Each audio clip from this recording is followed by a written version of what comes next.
ये बंद तो कर रहे हैं मोदी जी। नहीं, कौन सा सोशल मीडिया बंद कर रहे हैं? ये सोशल मीडिया क्या है? मेन स्ट्रीम में आज तक को बंद करो, डीडी न्यूज पे ऐसे फर्जी पत्रकारों को जेल भेजो, भेजो जनता के बीच में, जनता देगी इनको सजा। कहाँ से आ गए वो? है जनता देगी। चैनल है वो। अरे आपने देखा नहीं परसों के दिन क्या चल रहा था कि इस्लामाबाद में अटैक हो गया, कराची बंदरगाह तोड़ दिया, ये हो गया, पाकिस्तान हमारे अंदर आ गया, हमारे इतने सैनिक शहीद हो गए, ये हो गया। पता नहीं कितना पैनिक इस देश के अंदर फैलाने का काम ये फर्जी न्यूज चैनल कर रहे हैं। अगर इस देश को बचाना है तो मैं तो अपील करना चाहता हूँ कि मोदी जी, अगर आप एक सच्चे देशभक्त हो, इस देश के एक सच्चे प्रधानमंत्री हो, तो ऐसे देशद्रोहियों को भी सजा देने का काम करो जल्दी से जल्दी, अगर इस देश की एकता और अखंडता को बचाना है। मीडिया चैनलों पर, फर्जी चैनलों पर यकीन ना करें। मैं तो आप लोगों के माध्यम से भी ये देश की जनता से अपील करना चाहता हूं, इनको देखना बंद कीजिए।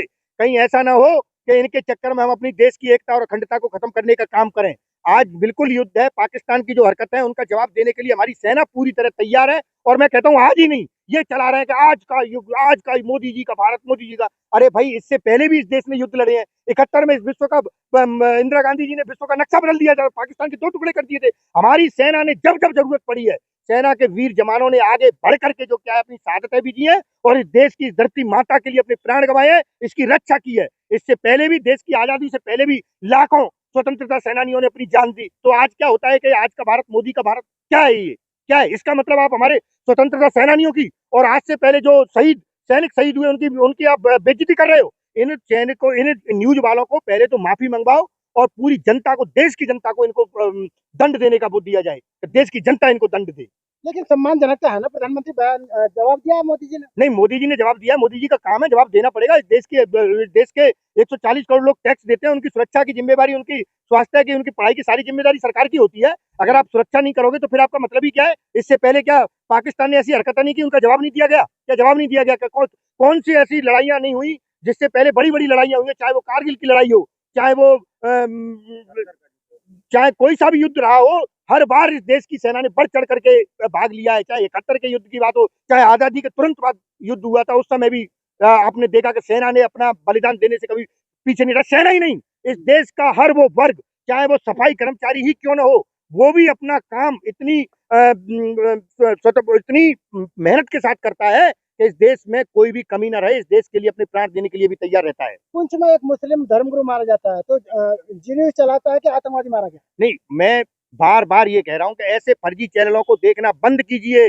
ये इस देश की एकता और अखंडता को तोड़ना चाहते हैं। अब मुझे नहीं पता कि सरकार आखिर ऐसा क्यों चाहती है, क्या सरकार का ही कोई एजेंडा है? हो सकता है कि वो चलवा रहे हों, लेकिन मैं कहता हूं कि अगर सरकार ये नहीं चलवा रही है, एक तरफ सरकार ये संदेश देने का काम कर रही है कि इस देश में हिंदू मुस्लिम सब बराबर है, दो एक मुस्लिम महिला और एक हिंदू महिला से जो क्या है ऑपरेशन सिंदूर का प्रतिनिधित्व करवाया जा रहा है, दूसरी तरफ ऐसे चैनलों पर कोई बैन नहीं लगाया जा रहा, ना उनको कोई सजा दी जा रही है जो इस तरह की न्यूज चला रहे हैं कि आज भी हिंदू मुस्लिम करने पर तुले हुए देश एक ऐसे संकट के समय में गुजर रहा है। हमें अपने देश के अंदर जो गद्दार छिपे हुए हैं, उन गद्दारों को पहचानना होगा और आज उसका जो सबसे बड़ा रूप है वो है ये जो गोदी मीडिया है।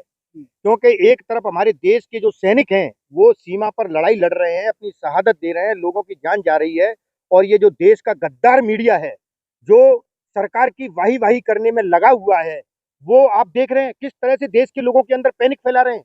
कि बताइए, रात को बता रहे हैं कि युद्ध छिड़ गया है, पाकिस्तान ने इधर मिसाइलें छोड़ना शुरू कर दिया है, भारत ने इस्लामाबाद पे कब्जा कर लिया, लाहौर में घुस गया, ये हो गया, सुबह तक तो ये हो जाएगा, कल ये होगा। बताओ लोगों के अंदर कितना पैनिक जा रहा है। और इससे जिन जिन भाइयों के भाई, जिन बहनों के भाई, जिन माताओं के लड़के, जिन पिताओं के लड़के जो बॉर्डर पर लगे हुए हैं, वो कितने पैनिक में आ जाते हैं कि इतना बड़ा युद्ध छिड़ चुका है, हमारा बेटा किस स्थिति में होगा।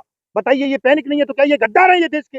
इन गद्दारों के प्रति तो सरकार को कार्रवाई करनी चाहिए, भगाना चाहिए, इनको जेल में डालना चाहिए। ये वो गद्दार है जो इस देश की खुफिया एजेंसियों की जानकारियों को भी दूसरे देश को अगर बेच दें तब भी कोई गुरेज नहीं होगा, क्योंकि ये देश के गद्दार हैं। इनको सिर्फ अपनी फर्जी टीआरपी चाहिए, फर्जी पैसा चाहिए। ये अपनी दुकान चलाने के लिए किसी भी हद तक गिर सकते हैं। कुछ चैनल हैं जिनका मैं नाम तो क्या लूंगा, पूरे देश के लोगों को पता है कि वो आज देश के अंदर क्या कर रहे हैं। ऐसी स्थिति में जब पूरा देश, इस देश का हर वर्ग, चाहे वो हिंदू हो, मुस्लिम हो, सिख हो, ईसाई हो, महिला हो, बच्चे हो, छोटे छोटे बच्चे भी इस बात को समझ रहे हैं कि हमारा पाकिस्तान के साथ युद्ध चल रहा है, हिंदुस्तान के साथ, हिंदुस्तान पाकिस्तान का युद्ध चल रहा है। इस देश का हर पार्टी, चाहे कोई सी भी पार्टी, आपने सुना ओवैसी का भी भाषण सुना था आपने, अखिलेश जी का भी सुना, हर छोटी पार्टी से लेकर के हर बड़ी पार्टी सरकार के साथ कंधे से कंधा मिला करके खड़ी हुई है, क्योंकि ये देश का सवाल है। और ऐसे समय में ये गोदी मीडिया हमारे देश की जो फजीयत करवाने पर तुला हुआ है, वो किसी से छुपा नहीं है। टीवी चैनल बता रहे 900 आतंकी मारे गए, लेकिन सरकार की तरफ से इस तरह का कोई बयान नहीं आया। मैं बार बार इस देश के जो व्यक्ति, जो समझदार व्यक्ति हैं, चाहे वो सेना के व्यक्ति हों या सेना की तरफ से प्रेस कॉन्फ्रेंस हो रही है, या आप उनको छोड़िए जो हमारे विदेशों में हमारे राजदूत हैं, जो उनकी न्यूज सुनिए, वो अपना प्रेस कॉन्फ्रेंस कर रहे हैं विदेशों में, उनको सुनिए ना, वो क्या बोल रहे हैं। हम उसको ऑथेंटिक मानेंगे या इन फर्जी चैनलों को ऑथेंटिक मानेंगे, जो इस देश के नागरिकों को जो क्या है गद्दार बता देते हैं। इस देश के उन लोगों को भी गद्दार बता देंगे अगर आज सरकार के प्रति सवाल खड़ा कर दिया कि जिन्होंने इस देश के प्रति अपनी जान दी है।